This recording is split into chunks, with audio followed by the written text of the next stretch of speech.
Bien, muy buenas noches a todos mis hermanos, que el Señor les bendiga, gracias por conectarse y muchas gracias por eh, hacer este esfuerzo de poder participar de esta clase, poder seguir estudiando juntos este tema que es tan importante para poder comprender lo que el Señor tiene para nosotros a través del libro de Apocalipsis, un libro que es totalmente diferente a todos los otros libros, un libro que contiene géneros proféticos, apocalípticos y pastorales, y que es de suma edificación para la iglesia. Su mensaje es tan relevante como fue hace 2000 años, así como lo es en estos tiempos para nosotros. Así que vamos a orar para entrar de lleno a esta lección y acompáñenme para que oremos todos. Amado Dios, Padre Celestial, damos gracias en esta noche por tu bendita providencia, Señor, que nos permite estar acá y disfrutar, Señor, de tus ricas y abundantes bendiciones, de poder, Señor, tener comunión los unos con los otros y de poder, Señor, ser edificados por tu palabra, Señor, recibirla con alegría, con gozo y poder aplicarla a nuestra vida. Por favor, ayúdanos ahora, Señor, a entender y a recibir lo que tú tienes para nosotros. Y sobre todas estas cosas, a aplicar todas estas enseñanzas a nuestra vida, de manera que podamos ser conformados a la imagen de Cristo. Quita de nosotros, Señor, todo afán, todo pensamiento contrario al mensaje que tú tienes para nosotros, Señor. Y ayúdanos, Padre, a poder seguir avanzando en este caminar, Señor, anticipando la gloriosa venida tuya cuando establezca, Señor, un cielo nuevo, una tierra nueva y donde nosotros estemos para siempre contigo. En el nombre poderoso de Jesús oramos. Amén y amén. Amén. Gloria al Señor, hermanos. Estamos entonces estudiando este libro del Apocalipsis. Déjenme compartir mi pantalla aquí con usted.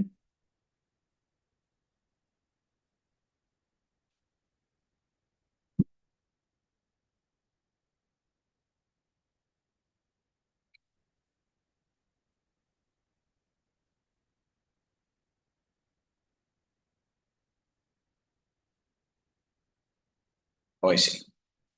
¿Pueden ver, hermanos? Me confirman, hermanos, si pueden ver la pantalla. Sí, pastor.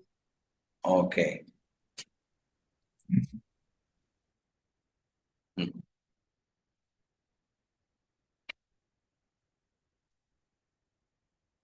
Bien, estamos entonces en la segunda sección de este bosquejo que hemos llevado para este estudio, que es Dios y Cristo siendo glorificados, y esto comprende los capítulos 4 y 5 que nos hablan acerca de este tema. Anteriormente habíamos dicho que, eh, bueno, estudiamos la introducción como preparación al estudio de estos dos capítulos, y anteriormente nos enfocamos en el capítulo 4 donde vimos que Dios es glorificado porque Él es el juez soberano y redentor de la creación en sus inicios y a lo largo de la historia. El día de hoy vamos a ver este capítulo 5 que se trata acerca de Dios, el Padre y el Cordero siendo glorificados porque han comenzado a ejecutar su soberanía sobre la creación a través de la muerte y la resurrección de Cristo, resultando en el inaugurado y eventualmente consumado juicio y redención. Así que, como es costumbre, hermanos, vamos a comenzar con la lectura. Solo permítanme que tengo un mensaje ahí que, ok, ahí está. Creo que, no sé por qué.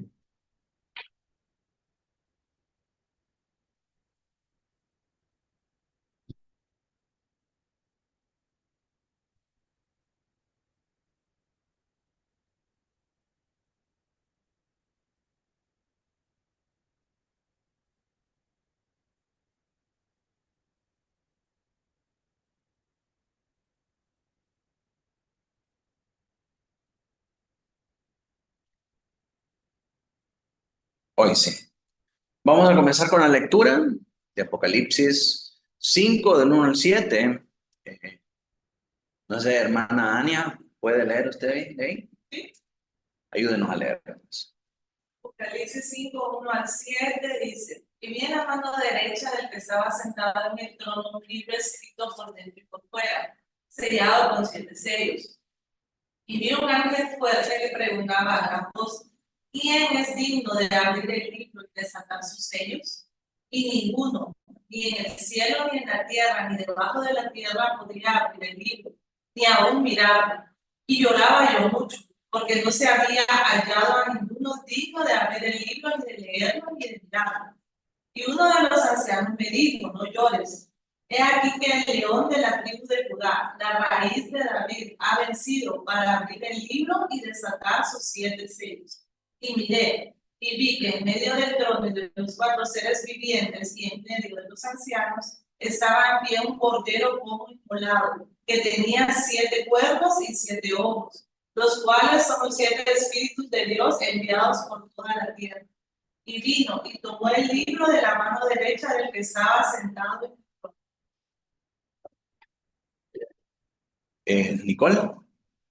Y cuando hubo tomado el libro, los 4 seres vivientes y los 4 ancianos se postraron delante del cordero. Todos tenían arpas y copas de oro llenas de incienso, que son las oraciones de los santos. Y cantaban un nuevo cántico, diciendo: Digno es de tomar el libro y de abrir sus sellos, porque tú fuiste inmolado y con tu sangre nos has redimido para Dios. De todos los naces, Dios se ha hecho de tus manos, y nos has hecho para nuestro Dios reyes y sacerdotes. Reinaremos sobre la tierra. Y miré y oí la voz de muchos ángeles alrededor del trono, y de los vivientes, y de los ancianos, cuyo número era miles de millones, que decían a gran voz: El cordero que fue inmolado es digno de tomar el poder, las riquezas, la sabiduría, la fortaleza, la honra, la gloria y la alabanza. Y a todos los creados que están en el cielo y sobre la tierra, y debajo de la tierra, y en el mar, y a todas las cosas que en ellos hay, oí decir: Al que está sentado en el trono y al cordero sea la alabanza, la honra, la gloria y el poder, por los siglos de los siglos. Los 4 seres vivientes decían: Amén, y los 24 ancianos se postraron sobre sus rostros y adoraron a aquel de los cielos. Amén. Entonces, como hemos venido haciendo en los estudios anteriores, vamos a ir viendo cada uno de los elementos que nos presentan estos capítulos acá. Por motivo de tiempo, no nos va a dar chance de poder ver todo lo que nos dice este capítulo, así que vamos a dividirlo en 2 partes. Vamos a ver primeramente los elementos que se nos presentan de el versículo 1 al 7, y en la próxima clase vamos a ver los elementos que aparecen en los versículos del 8 al 14. Así que vamos a enumerar esos elementos de los cuales nos habla Apocalipsis 5, de los versos 1 al 7. Vamos a ver que lo primero que aparece ahí es un libro. Entonces nos interesa a nosotros saber qué es ese libro. El ángel que aparece ahí también nos dice que no hay ninguno que sea digno de abrir el libro. Y Juan llora porque no hay nadie que pueda abrir el libro. Y luego vemos que aparece el león de la tribu de Judá y la raíz de David. Y en el 6 se nos muestra un cordero como inmolado. Vamos a ver juntamente con ese cordero inmolado, como inmolado, se nos presentan otras características. Vamos a definir qué es ese inmolado. Los 7 cuernos de los que nos habla ahí, los 7 ojos, los 7 espíritus. Y finalmente terminaremos con el 7º elemento, viendo cómo tomó el libro del que estaba sentado en el trono. Así que vamos a ir definiendo cada uno de estos para ir entendiendo qué es lo que nos está diciendo este capítulo acá y por qué es tan pertinente para nosotros como creyentes. Así que antes de comenzar, es muy importante que nosotros podamos recordar algo que hemos venido diciendo desde el capítulo anterior. El Apocalipsis es como una esponja, dice el pastor Alandún. Tiene su propia estructura, pero cuando usted la levanta, escurre de todas partes y de todo su interior citas del Antiguo Testamento. Tiene su propia estructura, tiene su propio mensaje, pero muchos de los elementos que contiene están saturados de referencias en el Antiguo Testamento. Entonces, esto es lo que va a suceder. Cuando empezamos a ver todos estos elementos, empezamos a ver la conexión que estos elementos tienen con las profecías del Antiguo Testamento.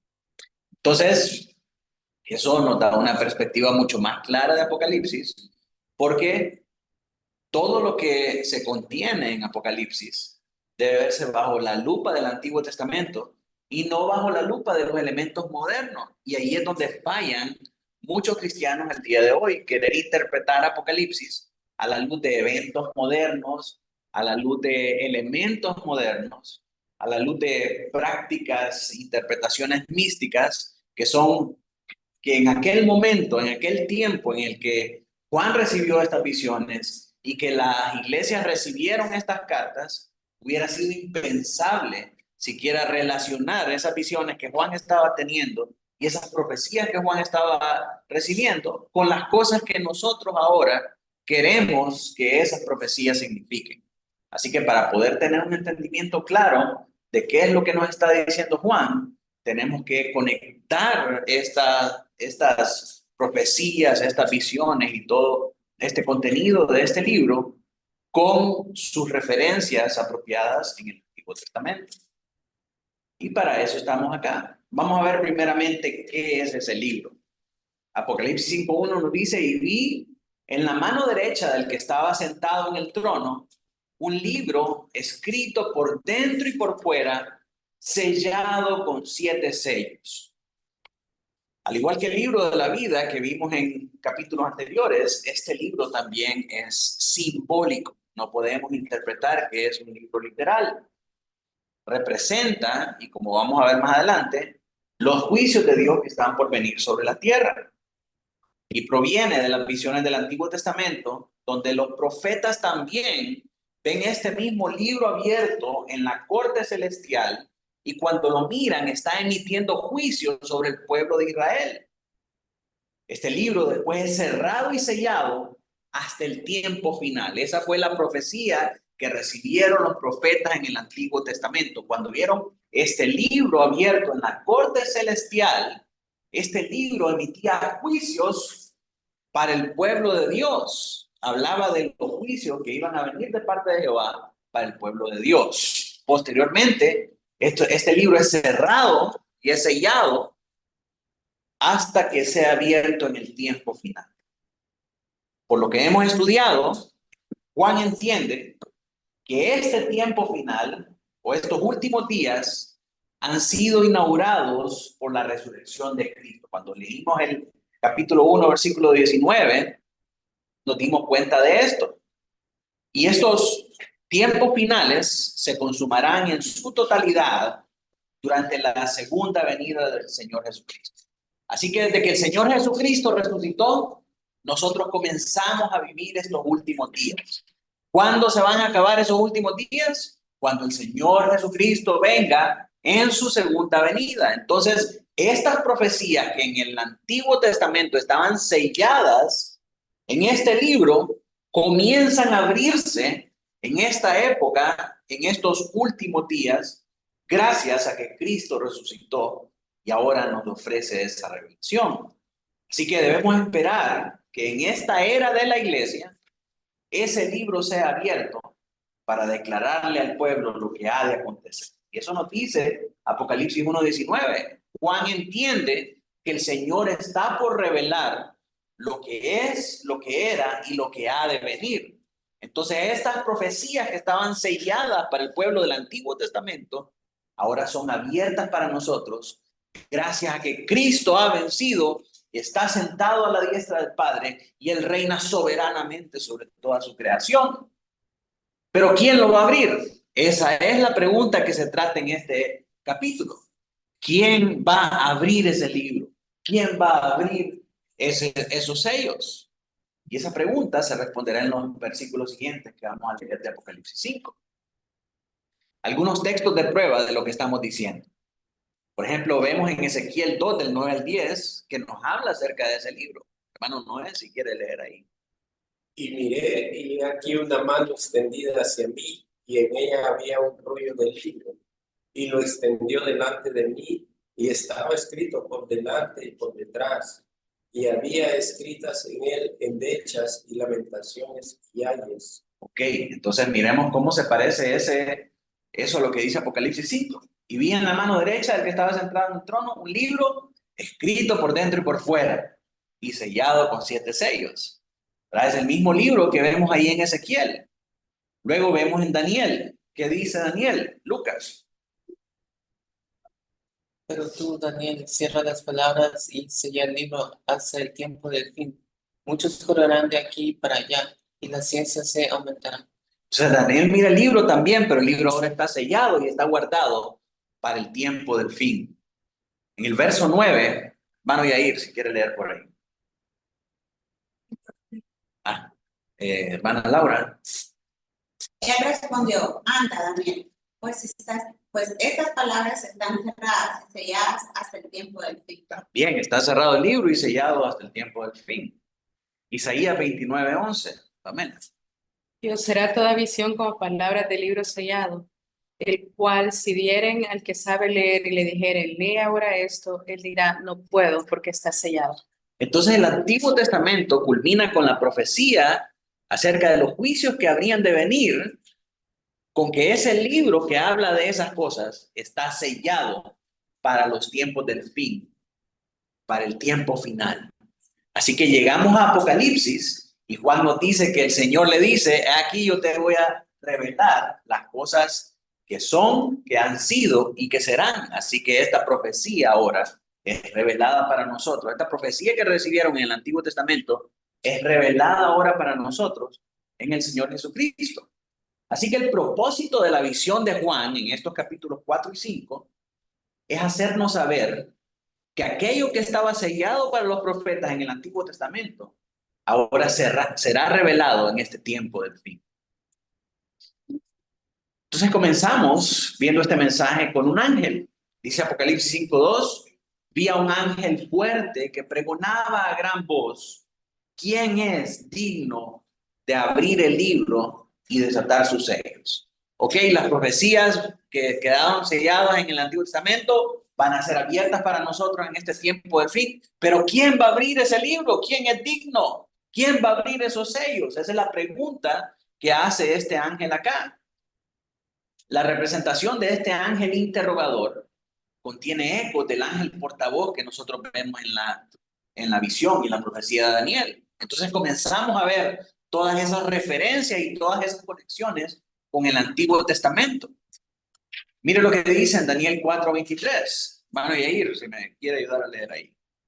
Daniel 4:23 dice, hermanos, y en cuanto a lo que vio el rey, un vigilante y santo que descendía del cielo y decía, cortad el árbol y destruidlo, mas la cepa de sus raíces dejaréis en la tierra, con atadura de hierro y de bronce en la hierba del campo, y sea mojado con el rocío del cielo, con las bestias del campo sea su parte, hasta que pasen sobre él 7 tiempos.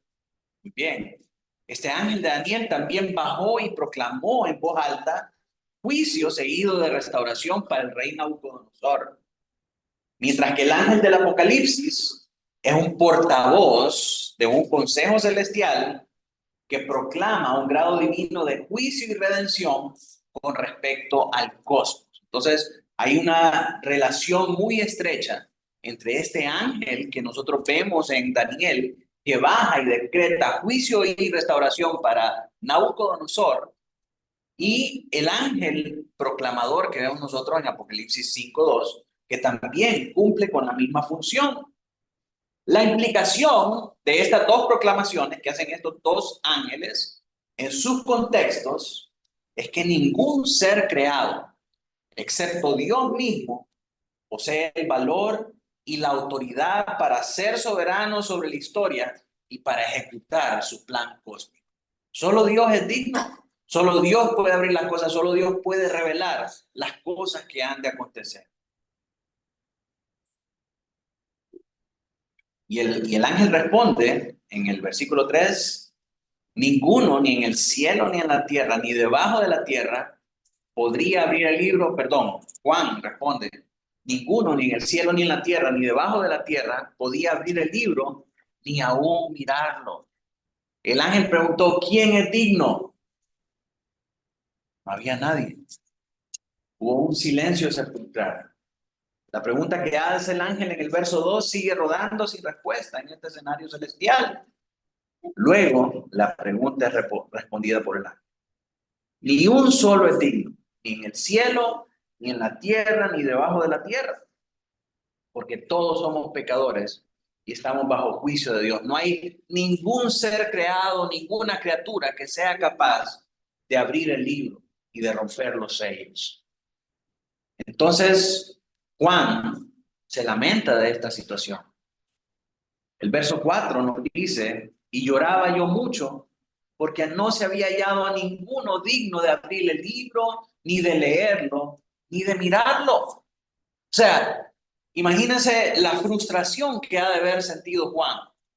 El Señor le dice en Apocalipsis 1:19 que Él le va a mostrar las cosas que han sido, que son y que serán. Y esas cosas están contenidas en ese libro que tiene escrituras adentro y por fuera y que habla acerca de las cosas que han de venir. Pero cuando se presenta el libro, pregunte, ¿quién lo va a abrir? No hay nadie.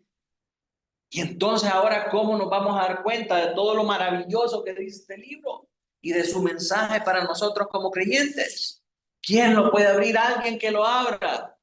Y en todo el cosmos, en toda la creación, no había absolutamente nadie que pudiera abrirlo. Mi hermanos, eso ha de haber sido una experiencia muy frustrante para Juan. Imagínense querer saber qué es lo que Dios va a hacer, qué es lo que Dios va a revelar en este tiempo a su iglesia. Y que no haya nadie que pueda abrir ese libro y que pueda poner ese mensaje delante de nosotros. Juan llora y está desesperado porque parece que los sellos del libro no pueden romperse y que el glorioso plan de Dios no se llevará a cabo. Tal vez temió momentáneamente que incluso el Señor Jesús haya sido encontrado indigno.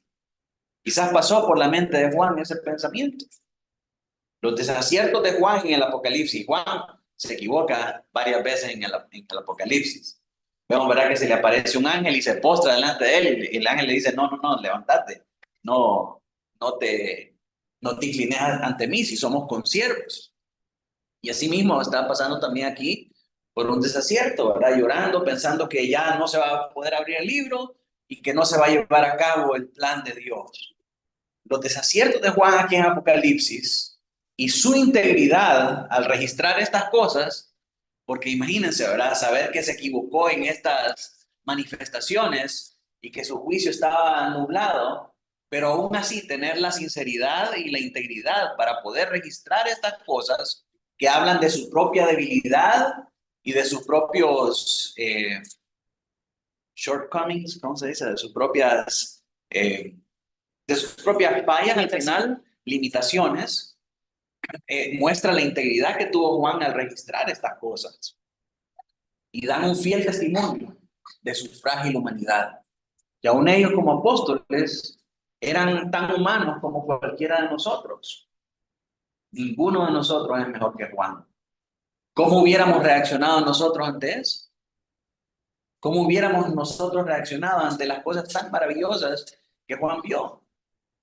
La única diferencia en Juan es que Cristo está obrando en y a través de él, al igual que nosotros. Por tanto, todo lo que sucede en el cielo y en la tierra y todo lo que sucederá está bajo el control y cuidado de Cristo. Nuestras emociones, nuestras reacciones no limitan ni tampoco desencadenan ni propician absolutamente nada del plan de Dios, porque si lo hicieran, imagínense Juan llorando para que le abran el libro y dice el ángel, ¿sabes qué, Juan? Tus lágrimas me conmovieron. Vamos a abrir el libro, aunque no haya nadie digno, vamos a abrir el libro pues para que ya no estés llorando. No son las lágrimas de Juan las que motivan los eventos celestiales y el plan de Dios en el cielo y en la tierra. Es la soberanía de Cristo lo que motiva esas cosas. Y gracias a Dios, hermanos, porque si no, si cada quien con cada reacción estuviera motivando el plan de Dios, estaríamos viviendo ahí en la eternidad, en el mismo infierno que estamos viviendo aquí en la tierra. Como en el tiempo de los jueces, que cada quien hace lo que bien le parece, ¿verdad? Así que es la soberanía del Señor la que mueve todos los eventos y la que motiva todas las cosas que suceden y que han de suceder. Así que en el verso 5 leemos, y uno de los ancianos me dijo, no llores, he aquí que el león de la tribu de Judá, la raíz de David, ha vencido para abrir el libro y desatar sus 7 sellos. Gloria al Señor. La desesperación y la frustración de Juan dura poco y aparece uno que sí es digno de abrir los sellos. Uno de los ancianos lo consuela y le muestra qué es lo que está pasando. El león de la tribu de Judá, la raíz de David, los dos apelativos que le dan aquí al Señor Jesucristo, habla del cumplimiento de estas profecías en la persona de Cristo. El hecho de que Cristo haya vencido al enemigo le sitúa en una posición soberana para llevar a cabo su plan divino de redención y de juicio, simbolizado por la apertura de los libros del libro y de sus sellos. El hecho de que Cristo ha vencido da la exhortación a los creyentes, le da exhortación a los creyentes de las 7 iglesias para que venzan por su gracia en su vida diaria. Es porque Cristo venció que las iglesias del capítulo 3 pueden tener esperanza y pueden tener consuelo y pueden fortalecerse de que ellos también pueden vencer. ¿Por qué? Porque Cristo venció. Vemos en Génesis 49, del 9 al 10, la profecía mesiánica en Judá. Si me ayuda, hermano Noel. Cachorro de león, Judá, de la presa subiste, hijo mío. Se encorvó, se echó como león, así como león viejo, ¿quién lo despertará? No será quitado el cetro de Judá, ni el legislador de entre sus pies, hasta que venga Silo, y a él se congregarán los pueblos. Esta profecía que vemos acá en Judá es el cumplimiento de la promesa hecha a Eva que el Mesías vendría de la tribu de Judá, ¿verdad? Y ese es el león de la tribu de Judá. Dando esta profecía a su hijo Judá, dice, nunca será quitado el cetro de Judá, ni el legislador de entre sus pies. Eso habla que el rey Mesías iba a salir de en medio de la tribu de Judá y él le daría descanso a su pueblo, ¿verdad? Eso es lo que dice que aquí hasta que venga Silo, nos habla de ese estado de paz que traería el Mesías y de restauración para el pueblo de Israel. Y dice, y a él se congregarán los pueblos. Obviamente no está hablando de la tribu de Judá, está hablando aquí acerca del Mesías que iba a venir y iba a venir por medio de la tribu de Judá. Así que cuando se habla del león de Judá, es una referencia al cumplimiento de esa profecía mesiánica que le fue dada a la tribu de Judá. Isaías 11:1, vemos el cumplimiento de esa profecía en el pacto davídico, cuando se le promete a David que no se apartará de su casa el trono. Miren lo que dice Isaías 11:1. ¿Quién quiere leer? Saldrá una vara del trono de Isaí y un vástago retoñará de su raíz. Saldrá una vara del tronco de Isaí y un vástago retoñará de sus raíces. Cuando habla acerca de la raíz de David, está hablando de esta raíz de Isaí, este retoño de Isaí. Isaí era el padre de David, de la casa de David, del linaje de David, que también es de la tribu de Judá, vendría el Mesías. Entonces esta profecía nos habla a nosotros del cumplimiento de la venida del Mesías. Luego en el verso 10 dice, acontecerá en aquel tiempo que la raíz de Isaí, la cual estará puesta por pendón a los pueblos, será buscada por las gentes y su habitación será gloriosa. Nuevamente nos habla del Mesías que vendría de la tribu de Judá, de donde es Isaí y David. Señor Jesucristo mismo, hablando a la samaritana, le dice en Juan 4:22, vosotros adoráis lo que no sabéis, nosotros adoramos lo que sabemos, porque la salvación viene de los judíos. Cuando hablamos acerca de el libro de los jueces, ¿verdad? Y cómo en el libro de los jueces se muestra el primado de Judá en llevar a cabo la disciplina de los benjamitas, y cómo eso es un presagio al reinado de David que vendría. Como esto nos muestra que Judá ya tenía un papel preponderante que preparaba el tiempo de la monarquía donde David iba a reinar. De manera que cuando el Señor Jesucristo le da estas palabras a la samaritana, está aduciendo el primado de Judá en quien se cumpliría esta profecía mesiánica. La salvación viene de los judíos, dijimos en aquel entonces, pero no del judaísmo, y eso es algo importante de recalcar, que los que no entienden esto terminan yéndose por el judaísmo y siguiendo todas las obras externas que ellos ofrecen, ¿verdad? Entonces, mis hermanos, cuando se presenta este león de Judá, la raíz de David, este es Cristo, es la persona de Cristo, que es el cumplimiento de estas profecías mesiánicas,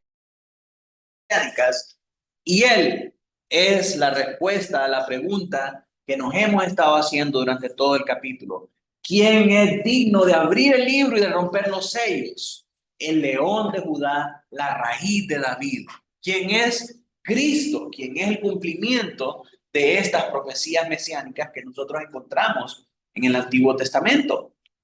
¿No? A ver, podemos leer Hebreos 7:14 para terminar como hacer un punto a la aplicación. Vamos a leer Hebreos 7:14. Si alguien no tiene, lo puede leer.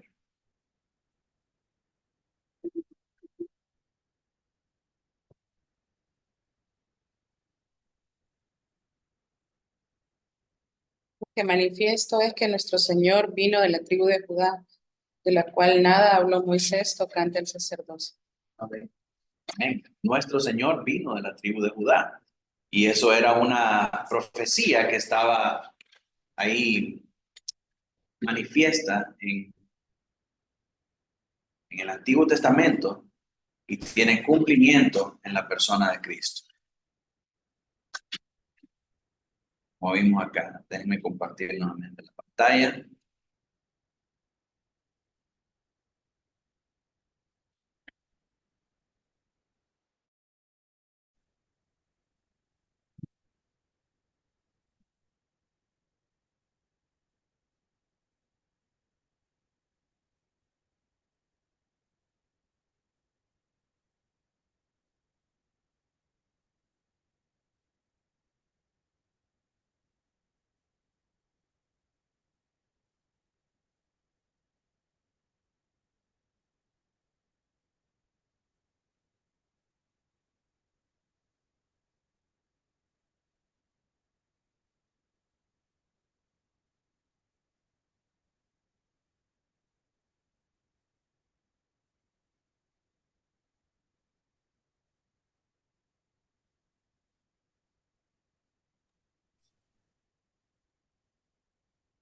Don hermano, no me quiere cargar esto aquí.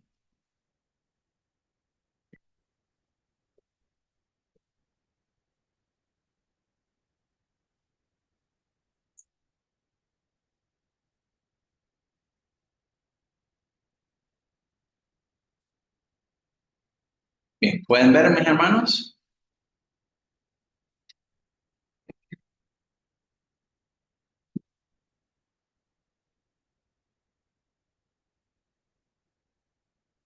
Bien, entonces el cordero como inmolado. Apocalipsis 5:6 dice, y miré y vi que en medio del trono, 4 seres vivientes, y en medio de los ancianos estaba en pie un cordero como inmolado, que tenía 7 cuernos, 7 ojos, los cuales son los 7 espíritus de Dios enviados por toda la tierra. Este verso, mis hermanos, es crucial para nosotros, para que podamos entender la manera en la que el león de Judá y la raíz de David han vencido. La frase en medio del trono y de los 4 seres vivientes y en medio de los ancianos sugiere que este lugar donde está siendo como inmolado el cordero es una forma figurativa de referirse al patio interno alrededor del trono. Y esto nos remonta entonces al sacrificio de la expiación en Levítico 16. Cuando nosotros vemos lo que está pasando, ¿verdad? Recordemos que en la visión anterior vimos que era una escenificación de la sala del trono en el templo celestial. Cuando nosotros vemos el tabernáculo, el lugar santísimo es esa sala del trono. El trono es el asiento de misericordia, donde se sienta la presencia misma de Dios, Shekinah. El tabernáculo de Moisés estaba dividido en el atrio, que era la parte externa, el lugar santo y el lugar santísimo, donde estaba el arca del pacto, y encima del arca del pacto estaba el asiento de misericordia, o ¿cuál es el otro nombre? El propiciatorio, ¿verdad? Propiciatorio o el asiento de misericordia, que es donde reposaba la presencia misma de Dios. Entonces, la sala del trono que mira Juan en el templo celestial es un equivalente a este lugar santísimo. Entonces, cuando dice que entre el trono y los 4 seres vivientes y los 24 ancianos que había alrededor, vio un cordero como inmolado, eso nos está hablando a nosotros acerca del sacrificio del cordero pascual que era ofrecido como expiación por los pecados del pueblo. Entonces esto nos habla de la labor de Cristo y en su sacrificio expiatorio para librarnos de nuestros pecados. Así que lo que Juan está viendo es una representación celestial de este sacrificio en este tabernáculo terrenal.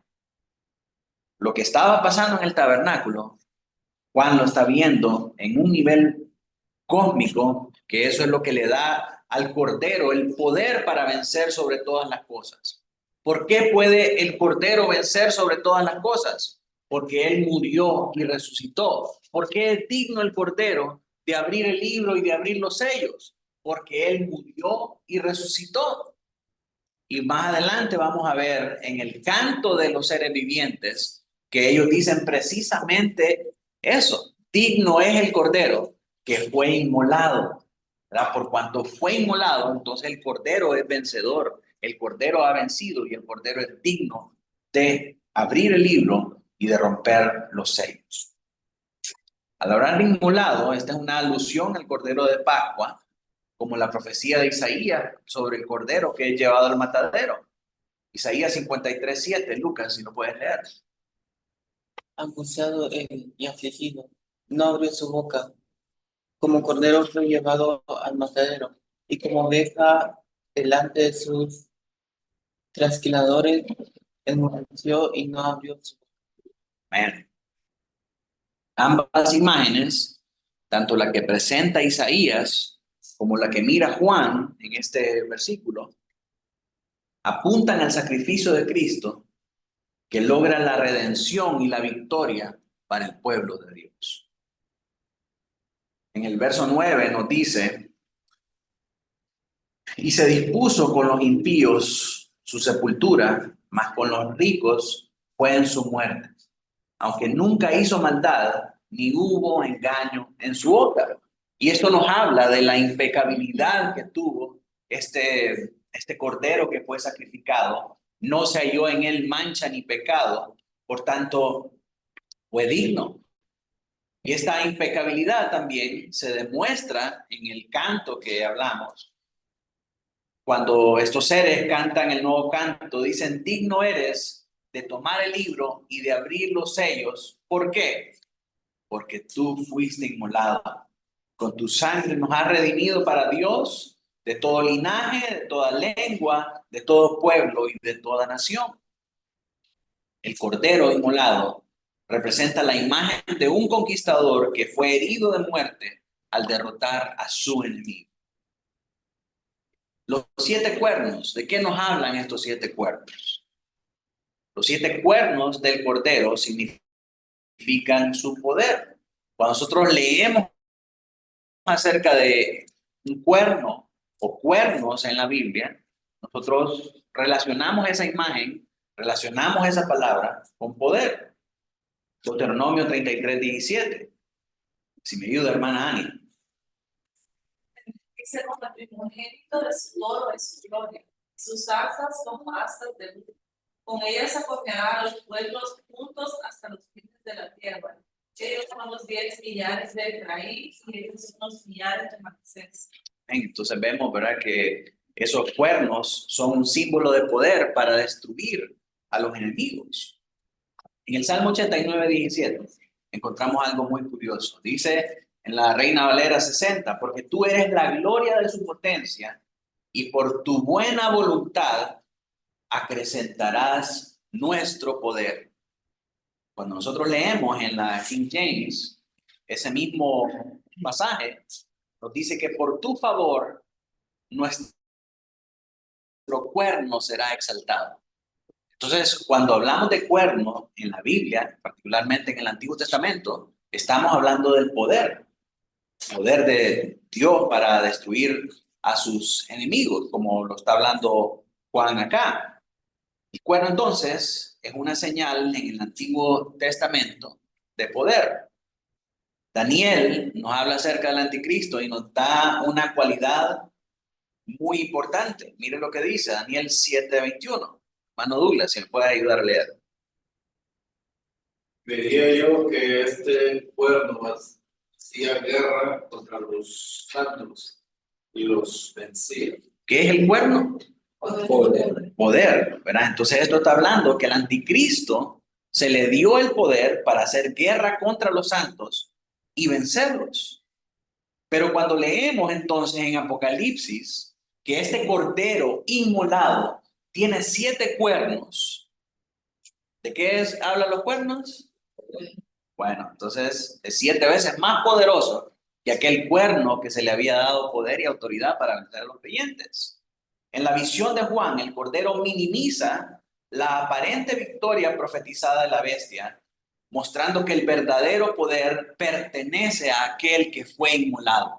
Si aquel tiene un cuerno, este cordero inmolado, que es digno de abrir el libro y de romper los sellos, este cordero tiene 7 veces más poder que ese cuerno que vemos en Daniel haciendo desastres contra los santos. Y el número 7 implica la plenitud de ese poder.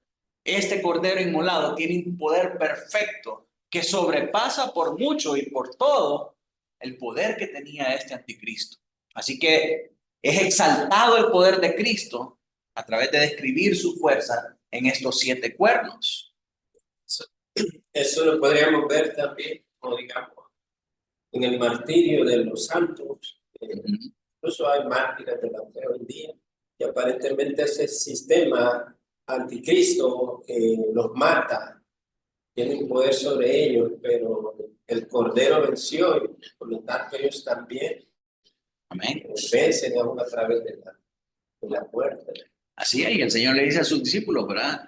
No temáis al que puede matar el cuerpo, sino temed al que puede destruir el alma, ¿verdad?, en el infierno. Entonces vemos que, aunque esta gente, los que representan ese sistema del anticristo, tienen un poder sobre los cristianos y sobre la iglesia actualmente, ese poder que ellos tienen no sobrepasa ni es mayor en toda su gloria al poder que tiene nuestro Cordero, hermano. No, y el número 7 también nos indica el perfecto de ese poder, porque es un número que habla de perfección en la Biblia. Correcto. Entonces, si los cuernos significan autoridad y poder, y ahí son 7 cuernos que lleva el Cordero, pues está hablando que él tiene toda la autoridad y todo poder. No es simplemente que tiene autoridad, sino que es una autoridad completa, perfecta e infinita, como la de Mateo 28, cuando el Señor dijo, toda autoridad me ha sido dada. Y más adelante dice que para dar vida a los vivos y a los muertos. Amén, amén. Entonces vemos también los 7 ojos. Y estos 7 ojos podemos relacionarlos con Zacarías 3, del 8 al 9. Si me ayuda, hermana Laura, a leer. Escucha pues ahora, Josué sumo sacerdote, tú y tus hijos que se sientan delante de ti, porque son varones simbólicos. He aquí, yo traigo a mi siervo el renuevo, porque he aquí aquella piedra que puse delante de Josué, sobre esta única piedra hay 7 ojos. He aquí, yo grabaré su escultura, dice Jehová de los ejércitos, y quitaré el pecado de la tierra en tu día. Bien, estos 7 ojos de esta piedra que es puesta delante del sumo sacerdote Josué, en este pasaje de Zacarías, se relaciona con que el Señor va a eliminar la iniquidad de esta tierra en un solo día. Los 7 ojos entonces nos hablan a nosotros del poder del Señor. Se asocian con ese espíritu omnipotente de Dios. Y esto transmite la noción no solo de la omnisciencia de Dios, sino también de soberanía. Leemos en 2 de Crónicas 16:9, si me ayuda hermana Carlota. Porque los ojos de Jehová contemplan toda la tierra para mostrar su poder a favor de los que tienen corazón perfecto para comer. Locamente has hecho en esto porque he aquí en adelante habrá más guerra contra ti. Este es el pacto hecho de Asa, hecho con un rey pagano, ¿verdad? Y el profeta lo está reprendiendo por ese pacto. Y dice, los ojos de Jehová contemplan toda la tierra para mostrar su poder a favor de los que tienen un corazón perfecto para con él. Y también para mostrar juicio contra los que hacen locamente, como hizo Asa en este pasaje. Entonces esos ojos del Señor hablan acerca de su poder, de su omnisciencia y de su omnipresencia para poder controlar sobre todas las cosas que pasan sobre la tierra. Así que estos 7 ojos es la perfección de su conocimiento y de su poder. Finalmente nos habla acerca de los 7 espíritus. Los 7 espíritus en el capítulo anterior nos dice que eran las 7 lámparas. Apocalipsis 4:5 dice, y del trono salían relámpagos y truenos y voces, y delante del trono ardían 7 lámparas de fuego, las cuales son los 7 espíritus. El significado de las 7 lámparas del templo en relación con la obra del Espíritu se desarrolla en el capítulo 5:6. Eso lo vimos en la clase anterior, ¿verdad? Que cuando hablábamos de estos 7 espíritus de Dios obrando en medio de la iglesia, lo íbamos a desarrollar más a profundidad en este capítulo 5, versículo 6. ¿Y qué nos dice este capítulo? Este versículo, perdón.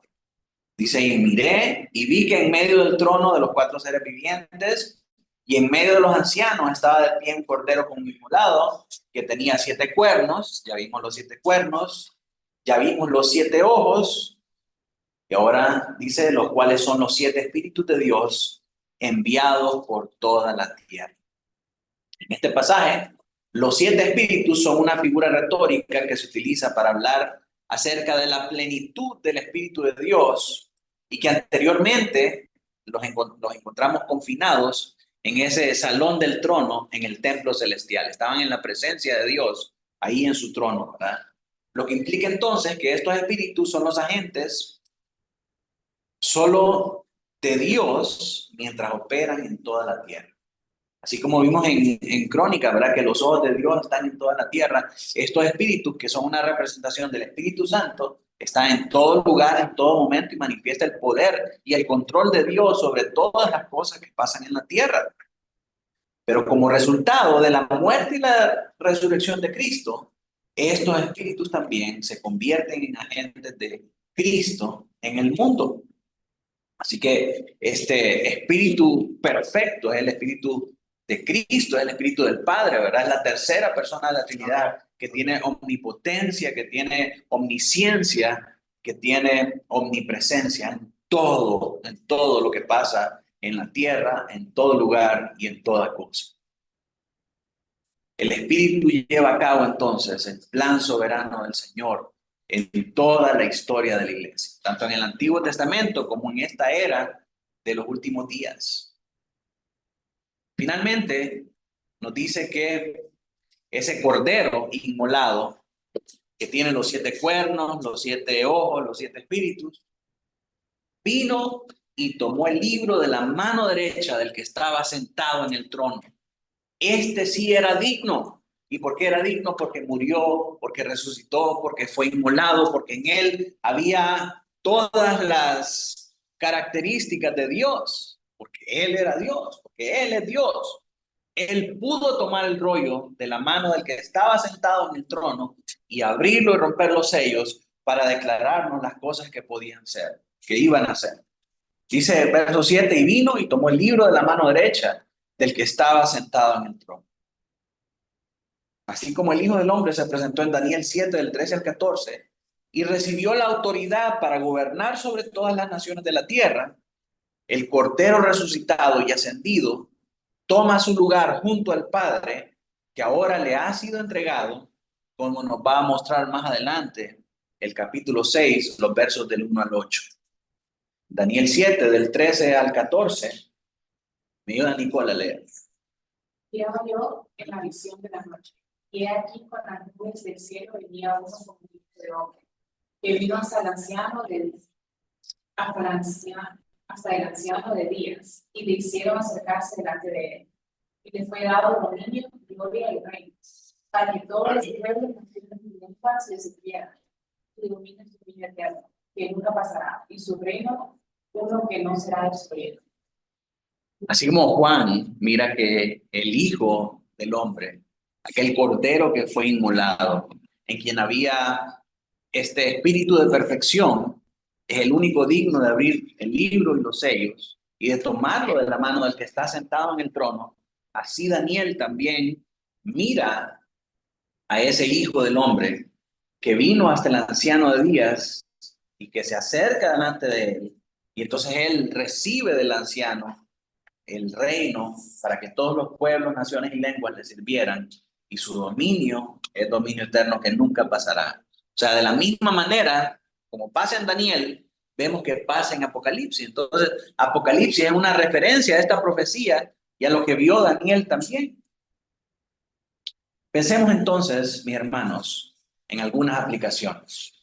Vimos que se nos presenta un libro con escritura enfrente, atrás y por todos lados, y contiene 7 sellos, y ese libro es una representación de las profecías de antaño que fueron selladas para ser abiertas en el tiempo final. No había nadie que pudiera abrir ese libro y declararnos esas profecías y declararnos las cosas que estaban por suceder. Juan llora por la frustración de lo que está pasando y la imposibilidad y la impotencia de poder hacer algo para abrir ese libro y para recibir ese mensaje. Su llanto no dura mucho tiempo y es consolado por un anciano que le dice, mira, hay uno que sí es digno. ¿Y quién es ese que es digno? El león de la tribu de Judá, la raíz de David. Entonces cuando Juan voltea a ver, mira a un cordero como inmolado, que tiene 7 cuernos, 7 ojos, 7 espíritus. Y ese cordero, tan perfecto, tan glorioso, tan omnipotente, ese sí puede tomar el libro de delante del trono y abrirlo para nosotros. Gloria a Dios por ese cordero que fue inmolado. Amén. Por ese león de Judá, raíz de David, que tiene los 7 espíritus, los 7 ojos y los 7 cuernos. Porque sin él, nada de lo que hoy conocemos, nada de lo que hoy experimentamos y nada de lo que hoy vivimos podría ser posible. Gracias a que él murió y resucitó, él puede vencer y gobernar sobre todas las cosas que pasan en el mundo, sean buenas o malas. Aunque las cosas en el mundo parecen que están ganando la batalla contra los cristianos, Apocalipsis nos muestra que él es soberano sobre estas cosas porque murió, resucitó y venció el poder del mal. Entonces, así como él venció, nosotros podemos también vencer juntamente con él porque él nos da la victoria a nosotros. Amén. Cuando pensamos en estas cosas, hermanos, como creyentes, porque hay una manera correcta y una manera incorrecta de leer estas profecías bíblicas. Y el no creyente busca informarse y busca escuchar podcasts y opiniones acerca del Apocalipsis y busca mistificar todo este mensaje. Pero cuando nosotros leemos este mensaje como creyentes, sabiendo que nuestro Dios es soberano, sabiendo que Dios tiene un plan para nosotros, su plan es mejor, como dijo la hermana Ani al principio, ¿verdad? Al leer estas profecías, podemos ver cómo se diferencia la profecía bíblica de la falsa profecía de los falsos profetas. Mientras que las falsas profecías de los falsos profetas engañan con falsas expectativas dadas por sueños, visiones y experiencias a los falsos creyentes, endiosando a la gente sobre Cristo mismo y sobre sus propias tribulaciones. Cuando alguien está pasando por problemas, por tribulaciones y por dificultades, estos falsos profetas vienen a decirle a la gente: Dios te ama, tiene un plan importante para ti y tú vas a salir avante sobre esas cosas y vas a brillar como nunca antes, porque todo esto es solamente la preparación para un nuevo nivel espiritual en donde vas a experimentar todas las cosas y vas a recibir todo lo que has querido y todo lo que has esperado, y va a haber un rompimiento celestial que te van a caer todas las cosas del cielo. ¿Y quién es exaltado en esa falsa profecía, con falsa expectativa, por falsos maestros? ¿Quién es exaltado? La gente que quiere escuchar eso. ¿Dónde está Cristo en todo eso?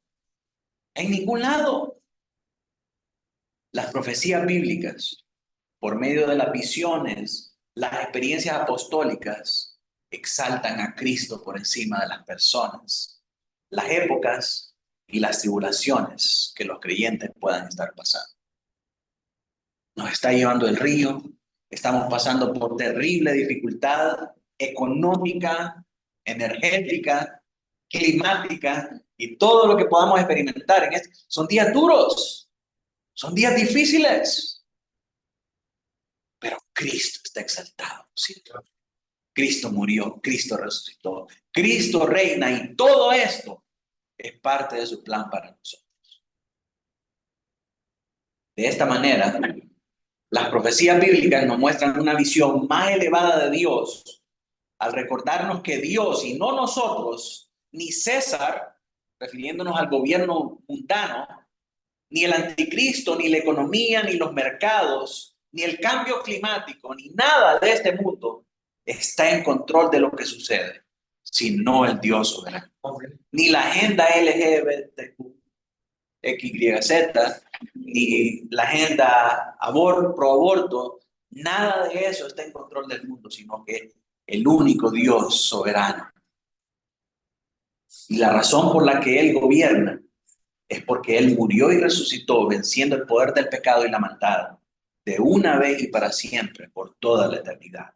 Cuando leemos ese pasaje que dice: vi a un cordero como inmolado, ese pasaje utiliza dos verbos griegos en un eterno presente, dándonos a entender que el poder y el efecto redentor de ese sacrificio hecho en la cruz sigue teniendo aún hoy día efecto liberador, salvador y potencializador en nuestras vidas.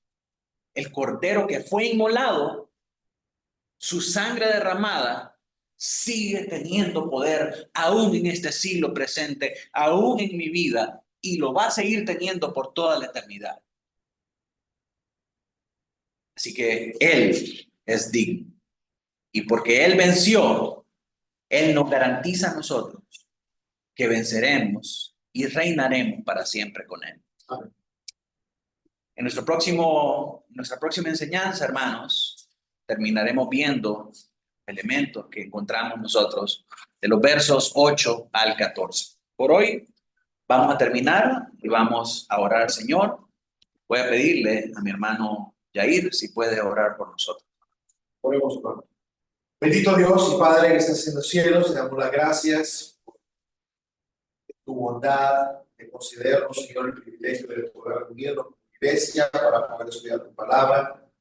Queremos darte la gracia Gracias en primer lugar por el libro de Apocalipsis, Señor, un hermoso libro, un libro que la religión, muchas denominaciones nos han dicho que es algo difícil, que es algo inexplicable, pero realmente cuando vemos el Apocalipsis a la luz del Antiguo Testamento, es claro poder entender cuáles son los simbolismos, Señor, de cada uno de los símbolos de revelaciones del Apocalipsis. Gracias, Señor, porque tú eres perfecto, Señor, y porque por medio de Apocalipsis das esperanza a la iglesia, nos das una escatología con mucho ánimo, una escatología, Señor, con mucha alegría, con mucho gozo de saber que todas estas cosas van a pasar, que el mundo va a pasar, la tribulación va a pasar, el clima va a pasar, los problemas económicos van a pasar, los malos gobiernos van a pasar, Señor.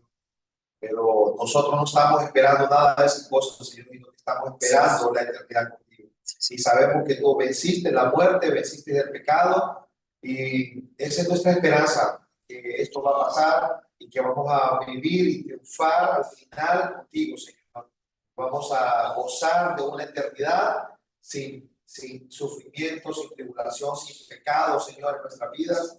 Y podemos ver ese futuro hermoso. Como dice Pablo a Tito, tenemos esa esperanza gloriosa de la venida de nuestro Señor Jesucristo, que para los cristianos es una venida gloriosa, pero para los que aún no te conocen, Señor, es una venida terrible, que traerá juicio, de perdición y castigo para los que aún viven en su pecado. Oramos por las personas que aún no te conocen en este lugar, para que ellos puedan ver su necesidad de ver una escatología terrible si no te conocen.